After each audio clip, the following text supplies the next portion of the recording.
के इश्क दा रंग वखरा है। खुर्शीद बादशाह के हाथ में अपनी पायल देकर हैरत से कहती है कि बादशाह तुम्हारे पास ये पायल कहाँ से आई। तो उस पर बादशाह कहता है कि उसी लड़की की है जिससे मैं मोहब्बत करता हूँ। तो खुर्शीद फ़ौरन से समझ जाती है ये वही लड़की है जो मेरी बेटी है, उसी के पास यकीनन ये मेरी पायल थी। तो वो फ़ौरन से बादशाह को कहती है कि तुम्हें उसे ढूंढना पड़ेगा। तुम अपने बाप जानदार से कहो कि उस बेटी को ला कर दें, क्योंकि वही तुम्हारी मोहब्बत है। जब बादशाह ये बात सुनता है वो बहुत ज़्यादा हैरान हो जाता है। फ़ौरन से अपने बाप जानदान के पास जाता है और उन्हें कहता है कि आप मुझे सुंदरी ढूंढ दें, क्योंकि मैं उससे शादी करूँगा और अगर आपने मुझे उससे ना मिलवाया तो मैं अपने आप को ख़त्म कर दूँगा।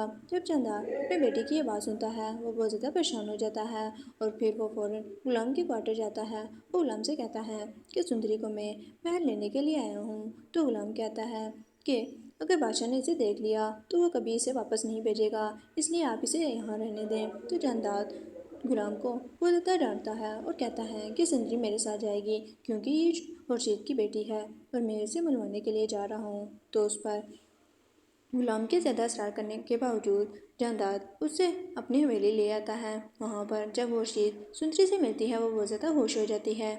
सुंदरी भी बहुत ज़्यादा खुश होती है अपनी माँ से मिलकर।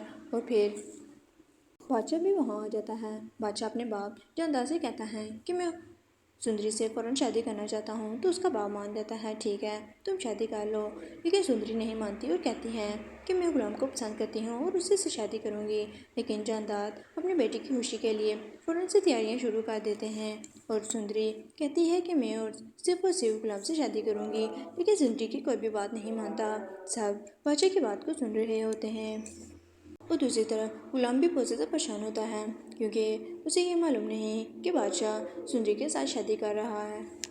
जब बादशाह और सुंदरी की शादी होने वाली होती है तो सुंदरी इनकार कर देती है और कहती है कि मैं गुलाम को बहुत ज़्यादा पसंद करती हूँ, तुमसे कभी शादी नहीं कर सकती और मैं गुलाम से बेवफाई नहीं कर सकती, क्योंकि मैंने उसे बताया था कि मैं शादी करूँगी तो सिर्फ तुमसे।